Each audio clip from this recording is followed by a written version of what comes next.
Hey, what's up, Canada and beyond? We're going to have a really special guest with us here in just a minute.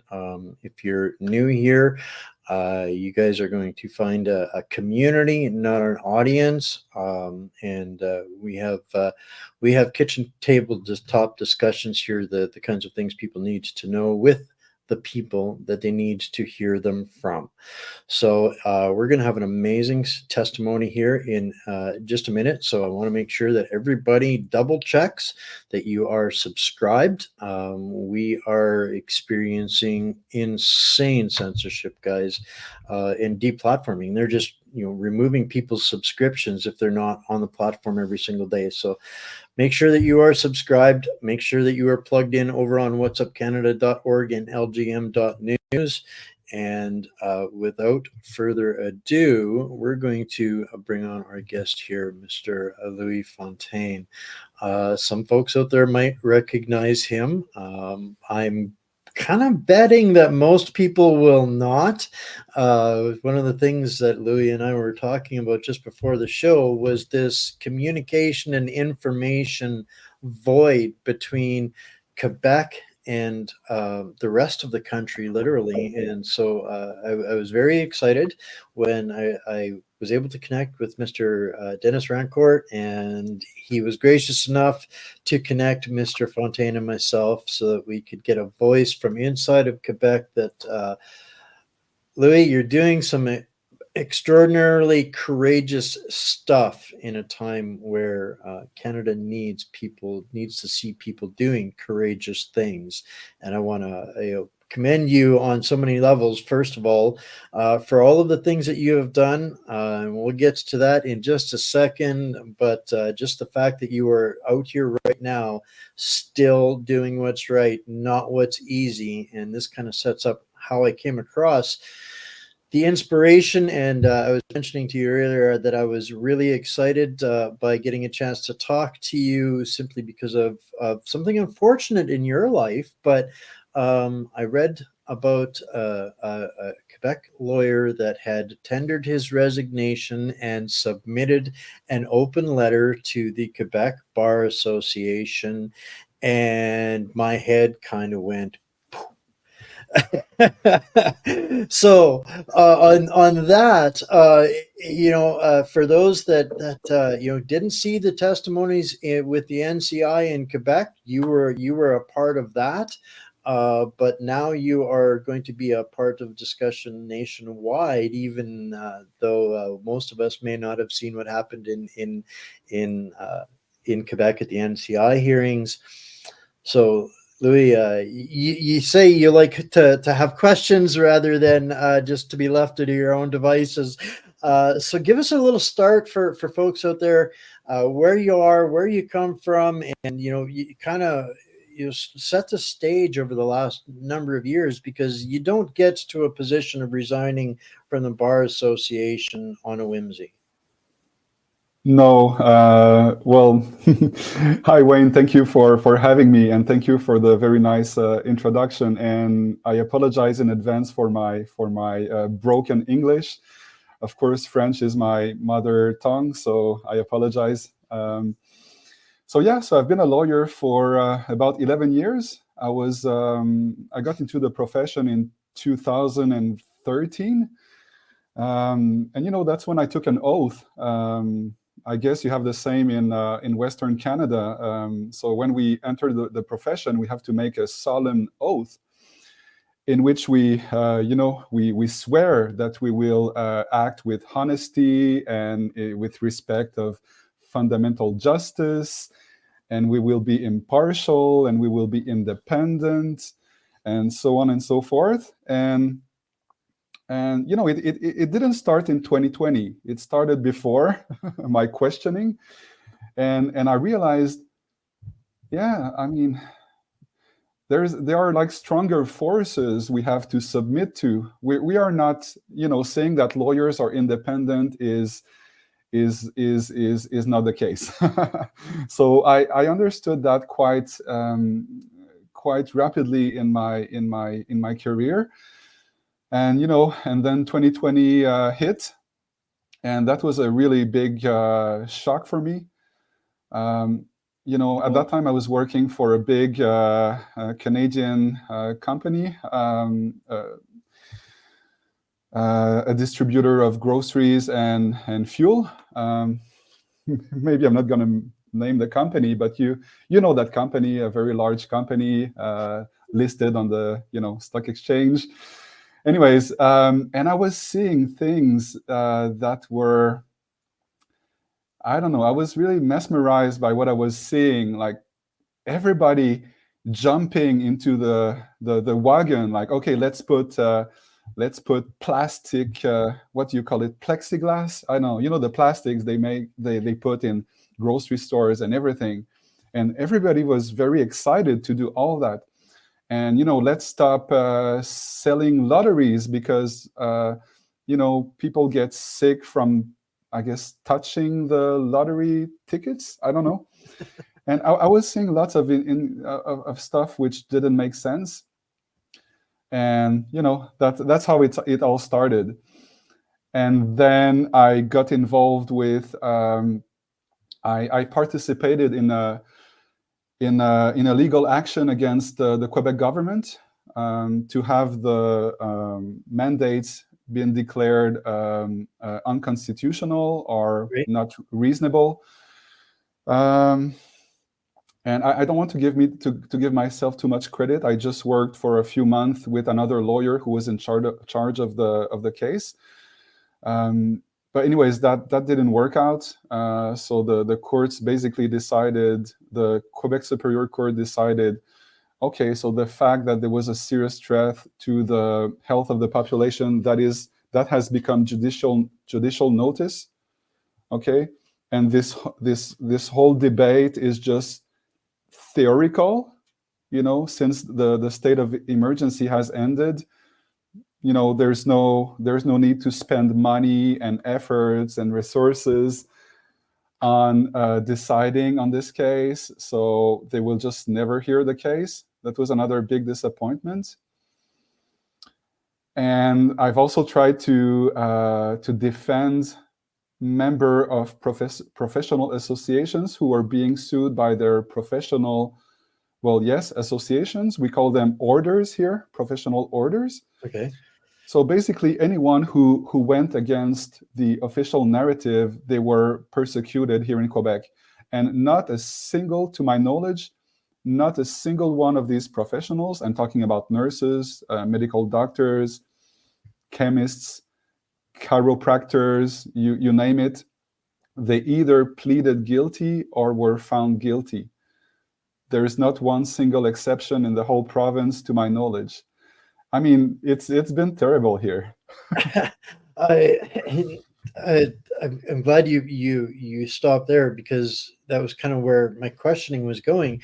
You had to have been looking at how over the top this was all going in Quebec, and looking outside of Quebec and comparing notes, talking with legal teams outside of Quebec. This must have all been ringing really, really strange to all of you guys. But you hit on a key point. There is no, in my mind, there is no scientific probability available that would say 100% of the cases would only be going one direction. Yeah, that's just. Um, but the term that makes it all possible, and that was one of the things that keyed me into your letter, was you were one of the few people that brought up the term judicial notice. And Yeah. we've been had some other guests on the show in cases out west, and it's the same thing that they're fighting, is ultimately, at the end of the day, how can they say it's judicial notice when the facts aren't even in yet? So That's a very good question. And I actually last year did a conference, a public conference in Quebec City. That was my topic, because that decision from the Superior Court, that was in May of 2023, okay, where the Superior Court decided that the serious threat to the health of the population was judicial notice, and nobody could seriously question it. And remember, I had just participated in the NCI in May. Mhm. Okay, so the month after, I read the decision, and the judge says there's no way anybody with a right mind that can question this. It is judicial notice, and I had just myself questioned under oath scientists and doctors from Quebec, Canada, the US, France, and I'm reading this, and I thought, okay, I gotta, I gotta push and try to do a public conference about it. So I've tried to explain to the public what's the gravity of having a court say this is judicial notice. Judicial notice is something you cannot question. And there's something I wanted to say. Okay, so how does something become judicial notice? Well, it is something which, everybody knows. But how do we get our information? You know the answer, Wayne. We get it from the media. So judicial notice is created by the media. And I think I should have insisted more on that when I did my conference. I don't think I insisted enough on that point. Well, it's But it is created by the media.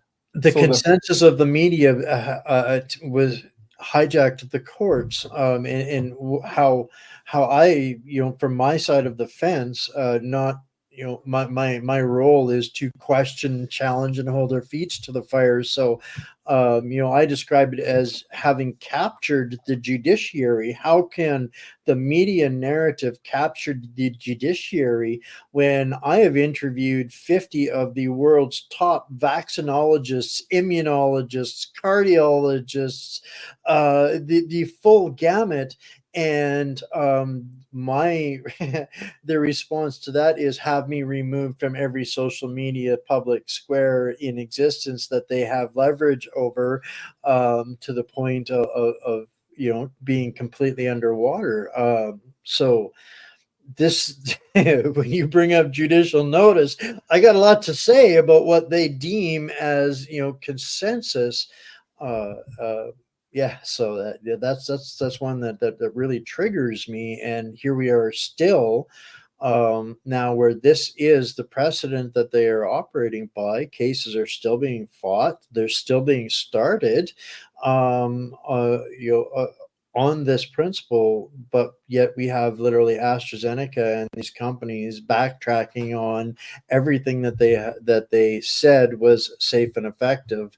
But yet there still doesn't seem to be a movement in the media or the judiciary. yeah, so in my letter, I also wrote about the division of power, between the legislative, executive, judicial, and and the media branch of power. And that's also, very, very worrying, because you have all these branches just walking in lockstep in the same direction, and implementing a plan, which, as I wrote in my letter, which is not ours, which is not mine in any case. And they're all walking in lockstep. So the media says, okay, there's this deadly virus. Okay, and then the courts, yeah, there was a deadly virus. And of course, the executive, the legislative, they're just all following the same, what you call it, the same playbook. This exactly the same playbook. And so a couple of things that you mentioned there that I in what you were saying so far is when you mentioned the plexiglass, the social distancing, my first thought was, and that honestly to me was the very first big red flag, was after 20 years in marketing and design and campaign programs, there is no way in the world that every print shop, propaganda magazine, and organization in the country has all of the paraphernalia, stickers, decals, flyers, handouts, all of these kinds of things. A campaign like that takes hundreds of millions of dollars and a minimum of a year to develop, but boom, right out of the chute, we had all of it. And so for me, that was first big red flag, and the second one being my career before that was a breathing air specialist, and they were trying to tell me that I had to put a mask on. They'd have thrown me in jail for trying to do that when I worked as in my career field before that. So for me, everything was really wrong right out of the gate. And so the danger that I see coming is, without addressing this judicial notice factor, they're setting us up for it again. And they're making it up at will. And you addressed some of these things, because to me, I saw those things as the transfer of wealth, or the only you know essential services were the companies and corporations that were listed on the retirement portfolios of all of the unions across the country, and the private public sector being the largest thereof. So all of their union retirement funds are tied up in the Costco's, the only places we were allowed to shop and spend. So this was the direction that I was seeing this entire thing come through. But I also had a great patience for understanding that the wheels of justice move much slower than that 24/7, 365 world that we live in right now. But this is something that we really need to get a grip on, because that digital capture, that media capture of the judiciary and everything else, is incredibly dangerous if they want to do this again. Yeah, so they're actually captured by finance, in my opinion, and that was another red flag for me. I was, I'm a bit interested in finance, so checking the stock market and managing my small portfolio, and yeah, so I was reading a financial publication. I'm reading it every week. And they talk about this, threat from China, and oh yeah, and actually, what they were talking about before this, supposed or alleged virus was what was it? Yeah, it was the trade war between the U.S. and China. That was what was in every publication before. So trade war, anyways, and then this hits, and I see like the panic and everybody's selling. But of course, some companies were just, Clorox, the ones they make the hand sanitizer, they were just jumping. And I don't know, I knew something was going on, and I knew lots of people were were profiting of this, because when the market is stable, traders, they don't profit much. But when there's a lot of volatility, they're having lots of fun. So That's the wild, wild west for them. yeah, so I was thinking, and actually that publication I'm reading, it's called Value Line. They're based in New York City. They've existed for several decades, and they usually have market updates, every daily market updates. So when I wake up in the morning, I go check, and okay, what's the update for today? And they stopped doing it for several days, and I was like, what are they doing? and then I figured out, I'm like, oh, okay, they're like trading like crazy and making millions every day. They don't want to spend like 20 minutes to write their daily update, because they're trading like crazy, selling options and puts and calls and buying and selling. That's what they were doing. They were just having a good time and making, I was about to swear, making a lot of a very big lot of money. So that was a huge red flag also. Part and parcel that that's what it was. It was a wealth extraction, and the money was really good for a small group of people that were either in on it, and if you weren't or immediately questioned it, you had to be canceled and punished immediately, and it didn't. The more ethical you were, the more you must be punished. Was kind of where it got to. But you're 100% right. Follow the money. Mikomo, who benefits, right? It's this is something that we still, I don't think, have anybody looking at this here in Canada. And I'm sure if you felt that there was an opportunity to pursue this through the ability within the justice system, you probably wouldn't have resigned from the bar, and you'd still be fighting in that capacity. I mean, that's why you got into that profession, was to fight in that capacity. So, where do you see it that we're at here now, and what in I mean, we can talk about all of the different institutions that are captured, but the one that is the most troubling to me is the judiciary. Without law and order, we have anarchy, or what do we have? Well, I've changed my mind about anarchy. I'm not really a big fan of it myself, So but because anyways, I understood that there was also a campaign to disinform us about what anarchy really is. But maybe that's another topic. But I've heard about anarchy, and it's just not having a ruler profiting from the slaves below. It's not having rules, so it's not having a monarch, a ruler, a king. But it doesn't mean it is it is chaos everywhere, and fires on the streets and violence. No, anarchy, that's not what it is. But they made us think that's what anarchy is. But anyways, you have invited maybe the first and only anarchist ex-lawyer.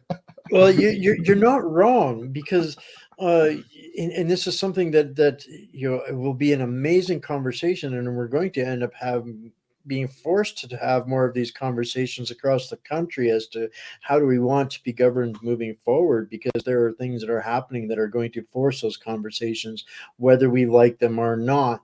But it's also important to address what for I've also come to understand that my, generalization of the word anarchy and anarchist it has been hijacked as well. And how and why is important, because that was a part of the manipulation and the misinformation. These antifada organizations that gave a branding to and a misrepresentation to what those words and what true definition is. And I think that we're at a point in time where our vocabulary matters now more than it ever did before, because there is the scrutiny of millions on every word that you say, not just the people in the room around you anymore. And we have to kind of learn, you know learn the rules of the new language that they seem to be squeezing down us, and changing the rules of what things mean, and what they are. But uh you know I appreciate your the understanding and bringing this up, because it brings up the one single point. We have no say in. We are not a democracy as long as there is a notwithstanding clause on the rulers that govern us. Anytime the king over there across the pond still wants to say no to us Canadians, he will say no. So we have absolutely no more ability to our determination of your self-determination in the future than the slaves do ultimately. And they're proving this to us through the capture of the establishments right now. So a true understanding of what anarchy means, I think, is a relevant conversation these days. Yeah, absolutely. And I don't think I answered your question, but don't hesitate if you want to interrupt me or have other questions. But it just reminded me that in my letter I did write.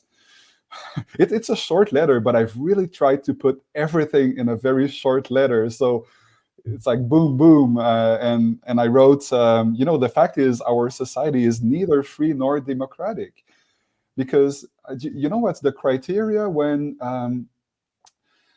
So if someone challenges the constitutionality of let's say, a mandate, okay, there's a test. We call it the Oakes case. The Comes Oaks from test. The Oaks Oakes test. test. Exactly, exactly. Okay, so the court has to find if the um, um, if the sorry, I'm losing my Latin. If the attack on our fundamental rights was justified under Section 1 of the Charter. And what does it say is the reasonable limits in a free and democratic society. So, and we learned that in school, and we're just like, yeah, that's fine. Okay, there's the Oakes test, and it's all well and good and fine. But what it means, if you think about it, it means that you're free, but just to the level permitted by the limits of a free society. It doesn't make any sense, no? You're 100% right. And I was having a discussion this afternoon where a very conservative-minded person was absolutely infuriated with Pierre Poilievre saying, "I am going to make Canada the freest country on the planet." Did Jesus become God, Pierre? Because you don't grant my freedom. How do you grant? I am free. How do you grant me freedom? If that isn't an indicator that both sides of this bird are very, very sick, and this charade it needs an alternative solution, I don't know what is, because that doesn't sound to me like things are going to get better. It just sounds like we get a new dictator. Yeah, and in Quebec, and I think it's the same at the federal level or at the provincial level in the West, or in English Canada. Um, every single political party just went along, and there was no opposition. And well, I'm speaking mostly about Quebec. I don't know the situation in every other province. But in Quebec, they were again all walking in lockstep, and absolutely no debate. And whether you're Parti Québécois, liberal, conservative, Because there's so-called. one ring that binds them. There is one policy that binds them. That is the UNSDA.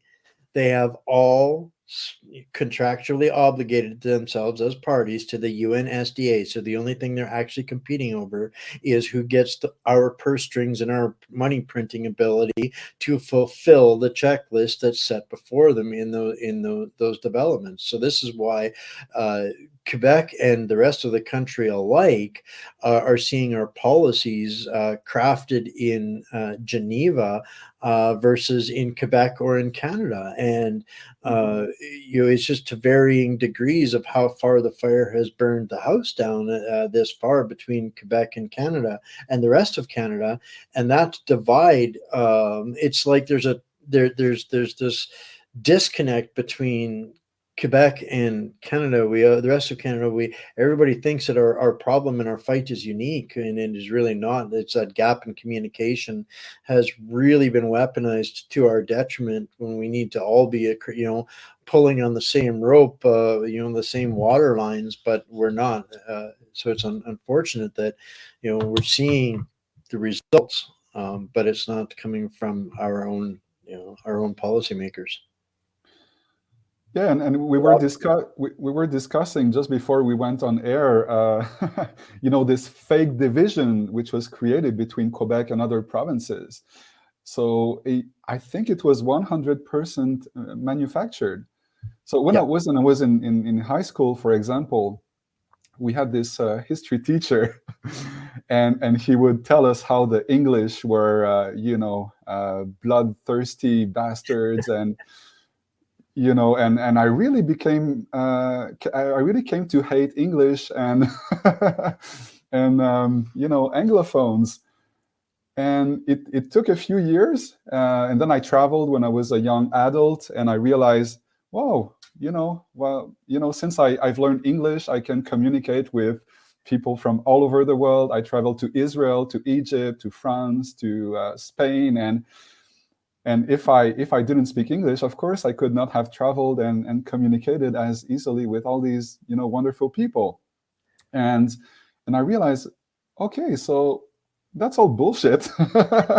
we're all the same people. We happen to speak different languages, but of course I have to master English if I want to be able to read English authors and scientific studies, and that's really helped me during the fake pandemic. So I was able to go read by myself the scientific studies, which of course are all in English.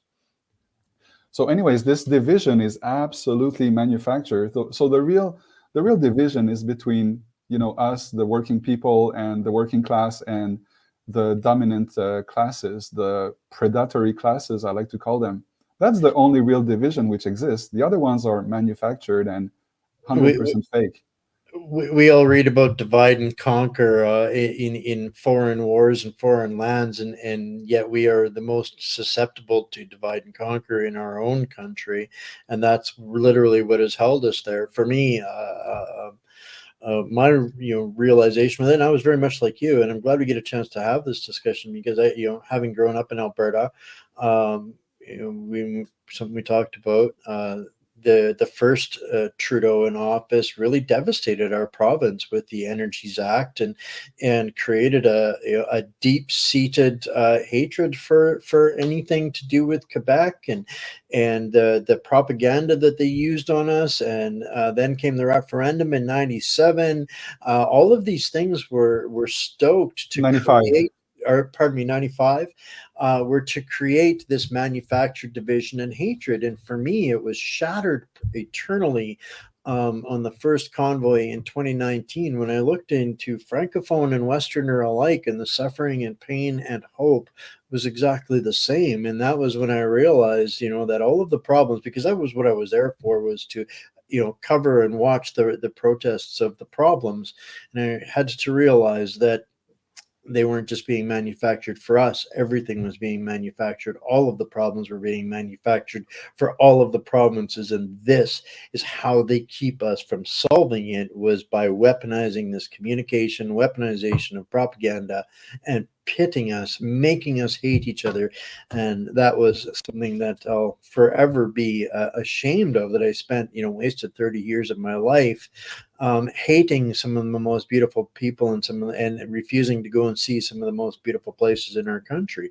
That is what diversity as our strength means, not this fraudulent terminology that they weaponized to cover the biggest human trafficking ring in the universe, in my opinion. But very much so. So I'm really grateful to have this, to be able to have this conversation and clear the air on that, guys. We have to stop looking at each other, in the lights that they want us to, because that's exactly what they feed on.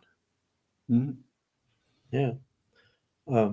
So what now, Louis? What now? What, and I hate to say it, but now you're kind of one of us. Now what? Because we're all in that same boat, and so I for years represented John Q, working uneducated public, asking people like you, now what? Now you've left that that forum, and you're like you said, you're one of us now. Now what? Now what do we do? Yeah, that's a great question. I don't have the answer. I'm always asked, like, what are you going to do now? And it's a difficult question. So, well, at least I will have more freedom of speech, because when you're part of a professional association or professional order, as we call them, well, you're always, as we say, I don't know if you have the same expression, we're walking on eggs. We have, Handcuffed. Yep. so we have to be very careful. You cannot say this, you cannot say that, you cannot go against the narrative. So now I have more freedom, so that's really good. And also I have the clear conscience of not being part of this, because I always felt, okay, well, I'm trying to defend some clients who, try to question the narrative, and I'm trying to participate in a legal action against the government. But there was always this burden of being part of this system. Actually, there's a feeling I had a few months before quitting. So I was representing an assistant nurse, a nurse. And at one point, I realized that they wanted him to have a lawyer, so the whole process would appear to be more legitimate. And I knew for sure, I had the very deep, it was very clear in my mind that he would be condemned. He would be found guilty no matter what I would do. And anything I would do, they would twist it and use it against him and, well, me, I guess. And I told him, you know what? If I were you, and he allows me to talk about this, maybe I'm not going to mention his name, but he told me you can talk about it as much as you want. And he was recently found guilty, as I predicted. And I really felt I'm just being used to give legitimacy to this process, which is biased and which is, like completely biased. And I've read the decision which was made in his case very recently, and I mean, I've actually reread it this morning because I have a friend who wrote about it, and I just wanted to give him some input. And the tribunal actually wrote that my former client has said or had, what's the word? He didn't say it, but he made it look like Implied. him. Yeah, exactly.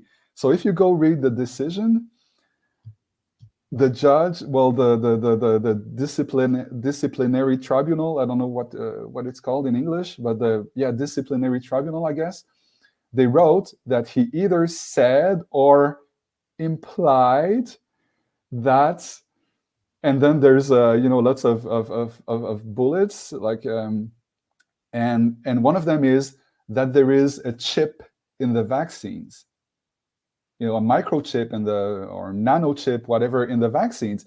But I know he's never said that. He's actually said the opposite. And I don't know. And so that's written in the decision, and that was picked by a local, well, by one of the biggest newspaper in Montreal, the Journal of Montreal, Journal de Montréal. And they just copied what they found in the decision, pasted it in the article, and the poor guy, he's being condemned by the judiciary.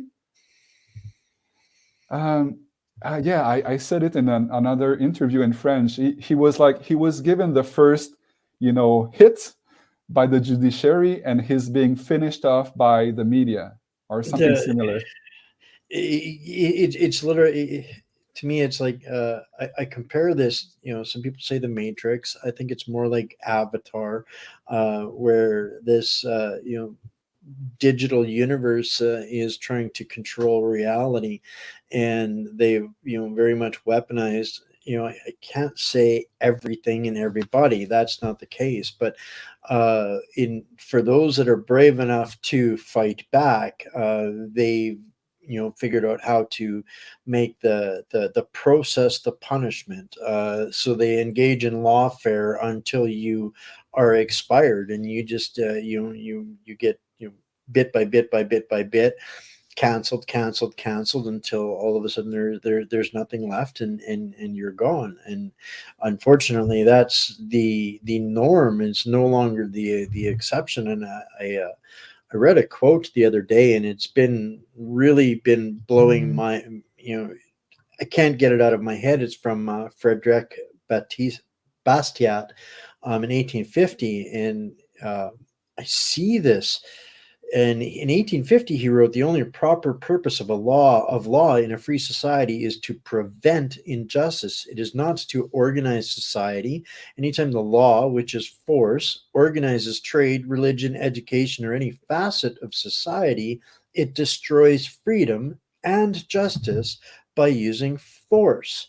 And that's where we're at here, where our justice society is literally engineering and structuring society based on how dare you versus uh, facts, information, debate, discussion, expression. And now we're heading into some uh, absolute insanities with things like Bill C-63, which I'm afraid has every possibility of passing just by the desperation of the NDP and the Liberals to make as much social change as they can. And so we're there. We're there. Yeah, I will give you another example in Quebec province for your for the people watching us who probably have never heard about these stories. So I have a colleague and a friend who's who was unfortunately because he's been dismissed, who was a tenured teacher, professor at Laval University, that's in Quebec City. So he was a tenured professor at the Faculty of Medicine there in Quebec City. And he was recently, it's been just a couple of weeks, he's been dismissed. So when you're a tenured professor, it's you got a job for life usually. Yeah. And he was dismissed. And you know what they did? I think it was 1 or 2 years ago. A law was enacted in Quebec province. I think it's law number 12. I can't remember. And it's a law about, you cannot make this up. It's a law about academic freedom. So the legislative branch voted a law to put in writing and put it very official that professors in Quebec have the liberty, the freedom to discuss, to challenge any dogma. That's written. Question any dogma. And then they write. Then if you do it. No, but then there's it's not a footnote, but it's written, in accordance with, the limits, reasonable limits of the community or something similar. Like what they do with YouTube, or, you're free to post, but You're free, but you're free, but. So we have reached this point in Quebec, and I think it's the same, pretty much everywhere in the world. Is we have the legislative branch enacting laws to apparently protect freedom of speech and freedom of thought and freedom of opinion and everything, but in effect they're restricting our freedom, using laws about freedom. I mean, what's going on? I'd read in the Freedom Index that this year 54 countries had lost a number of freedoms, measurable freedoms. And when you really think about that, it's a very small portion of the world that actually has any freedoms to lose. So if 54 countries are losing freedoms of the free countries on the planet, and it comes down to again that lockstep thing, and there's a lot to that discussion. There's a lot to the money side of that. You're right, it's all about the money. It's just been addressed that the biggest accounting firm on the planet was McKinsey, whatever it was, had fraudulently manufactured the DEI data in order to establish this diversity, equity, and inclusion (ESG) financial system into the markets, so that they could literally manipulate markets on the stock exchange. So you got you've got the accountants in Geneva dreaming up the policy that's coming to Canada. Of course, they're going to make money on the markets, because they're going to force people into this DEI ESG compliance, and we don't get a say about it. Our politicians are the meat muppets for enforcement for those guys. This dismissal of our elected officials at these requests, civil requests, to this point of addressing some of these UN policies being invoked on us, or Trudeau using literally the notwithstanding clause to re-engineer Canada at the Geneva behest. It's going to take an extreme amount of awakening yet. I'm grateful for getting this far. I'm a lot more inspired than I was 2 or 3 years ago. We've got people like you joining the ranks of, hey, what's going on here? I'm not going to say the fringe minority, because we are absolutely the majority in my belief. It's just the little guys behind the curtains that we got to keep pulling harder on those curtains. Yeah, and you asked me about the future, or maybe my future or our future. So my decision to quit the Quebec Bar Association is, I don't want to give them to consent to having the power to rule what I'm to have power over me. So the logic is, I don't want to give them my money. I don't want to give them authority over me. Like I'm my own. I want to be the one who makes decision for myself. So what I'm saying is, well, obviously I'm not saying everyone should do what I did, but let's, theoretically, if we all did what I did, then the College of Physicians doesn't have any power anymore. The bar doesn't have any power anymore. Our government doesn't have any power anymore. So if we look at what the Professional Association of Physicians, of medical doctors, did in the last 4 years, I mean, it's not like there could be a reform to improve things, or no. I mean, they went way too far. Yeah. And I'm also part of a group here in Quebec, a group of doctors and scientists, and they wrote many letters to the College of Physicians, and they were hoping something will change, and maybe they will answer them, and they will change their views about so-called vaccines and everything. But no, they're just ignoring. And what I'm saying is, well, maybe if you want to help people's health, maybe that's not within the profession.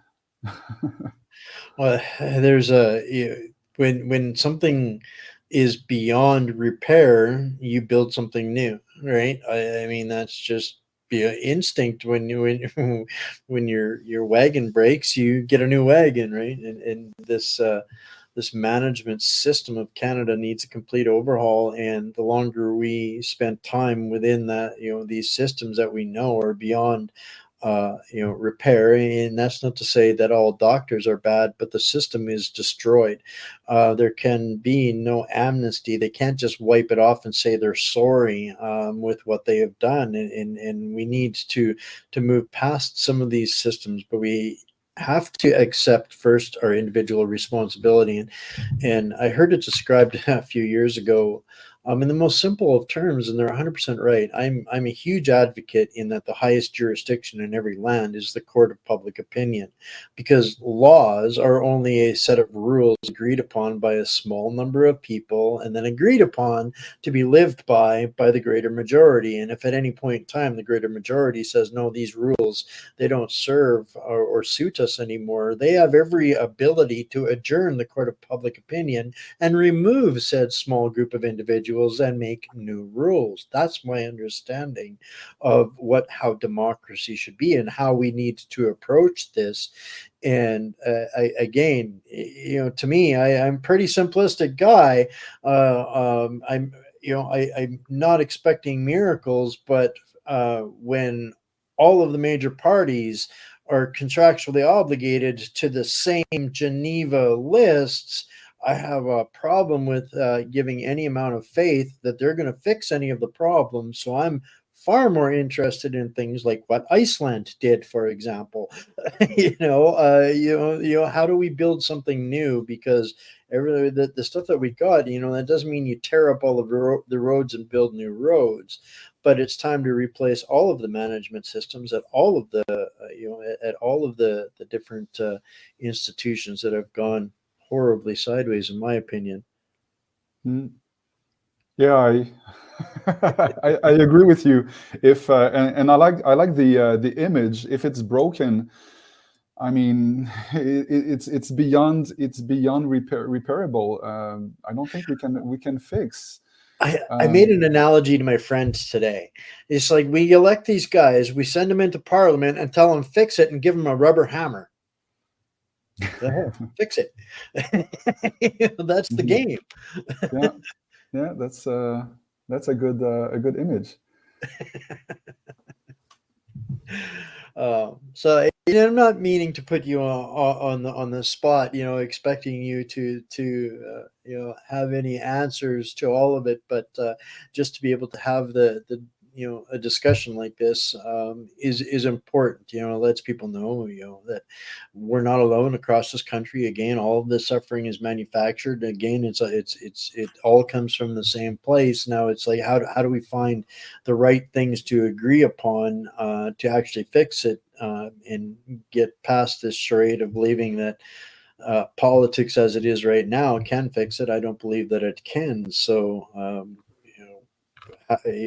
anytime you want to do something from inside of Quebec with the rest of us, you let me know, Louis. I'm your huckleberry. Okay, yeah. And So when you spoke about the rules and the public opinion, you're right. So did you know that in Quebec we had a curfew? I think we were the only yes. province with a curfew. And it And was obscenely enforced to the using violence to enforce it. That to me gave me flashbacks to watching 1944, 43, 42 Germany documentaries. I hate to say it. and and it's as simple as that. It's people followed the orders. So of course there were no policemen on every. I mean, they could not keep us inside if they wanted to prevent us from getting outside. It's just people obeyed, and they were brainwashed by this false narrative, and they just obeyed. But all we need to do is just the next time they and unfortunately I think they will do it again. So when they come up with a curfew or whatever restriction, or I mean, let's not comply.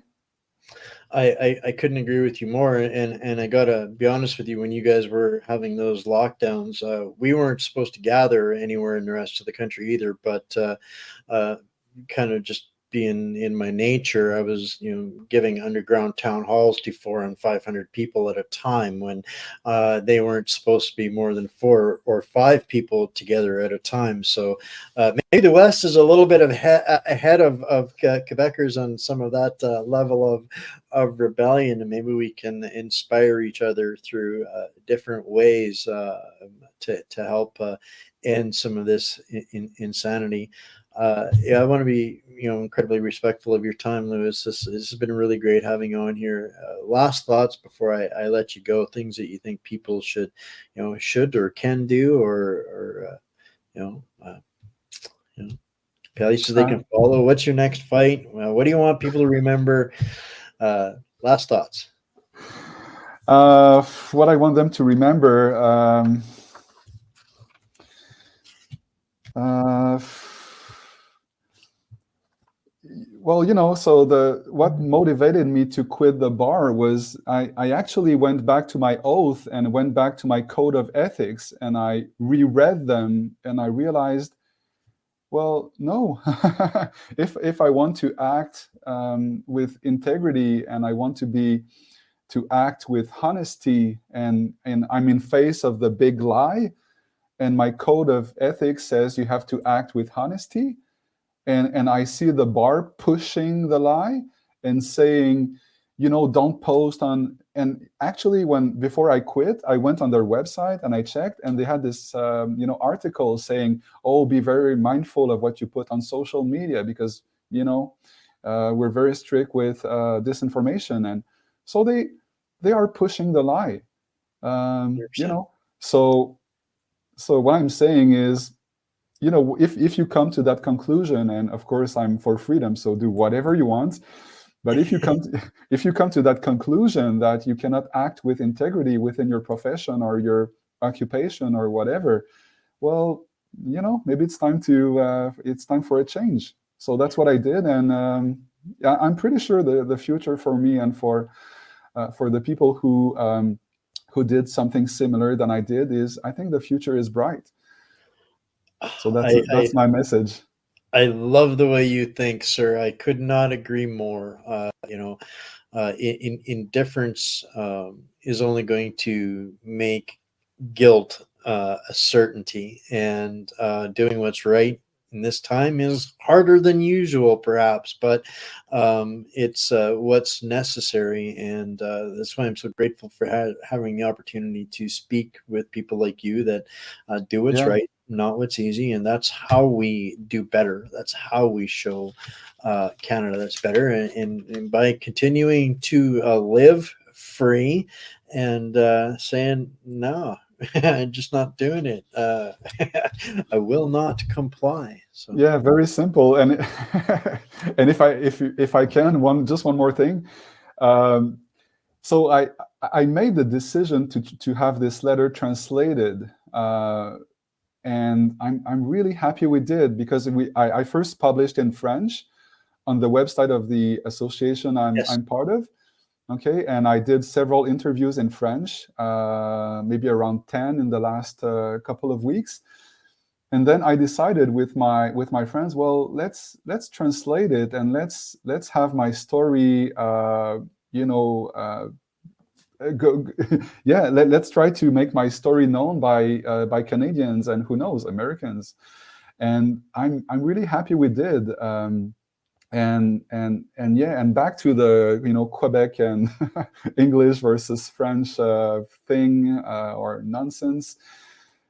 I think that's one of the reasons we Quebecers were persecuted as much as we were.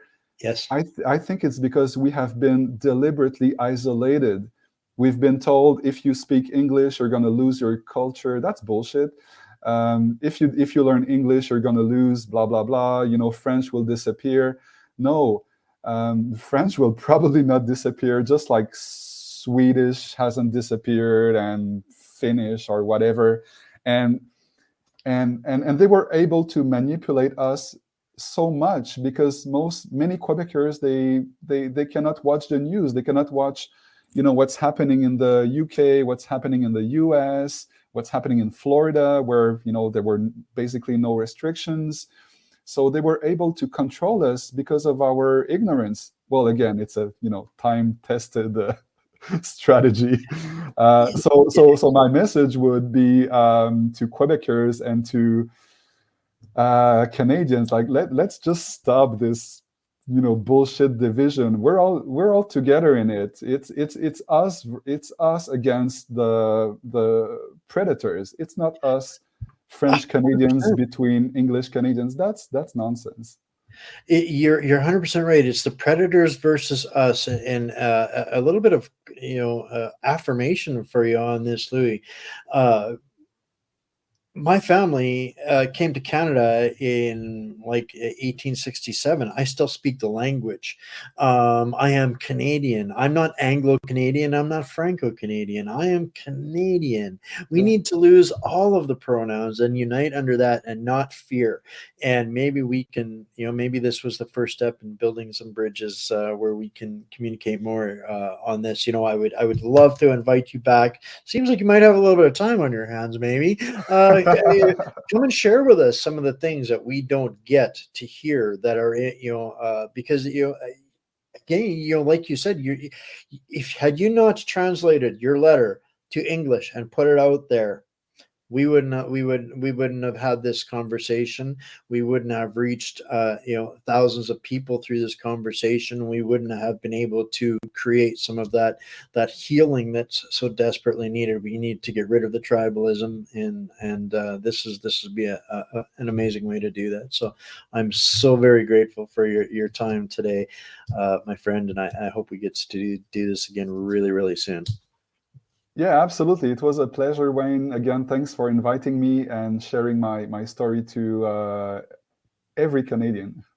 Well, I'm sure that you're going to get more inquiries. I've put your letter out there to the public as well, and I'll be publishing a written piece on this probably tomorrow. And I know that you're part of the family here now, and they will treat you as such because we have a community, not an audience, and I'm really proud of the way that they do things. They're a get it done kind of people. That's to me what being Canadian is all about. So pretty excited. So thank you so much, my friend. Thank you again. All right, guys, that was so much fun. I got so much out of that. I hope that really you guys do too. You see some of these things where we're left,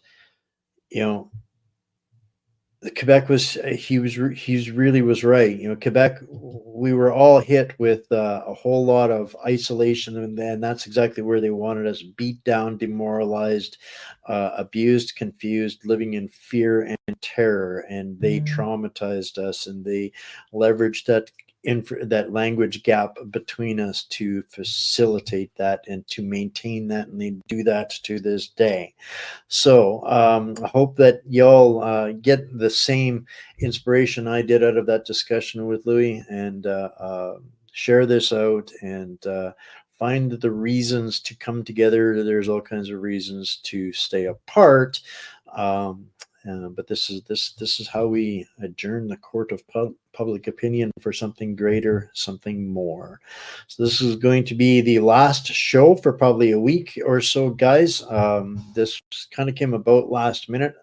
Saturday was intended to be my last show for a week while I relocate and go through another adventure process.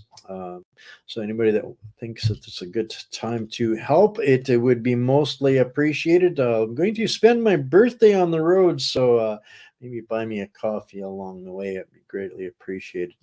And that's it for tonight. I'm not sure exactly when next week I will be back, but stay mighty, my fellow hostages. I love y'all. See you next week sometime. Bye for now.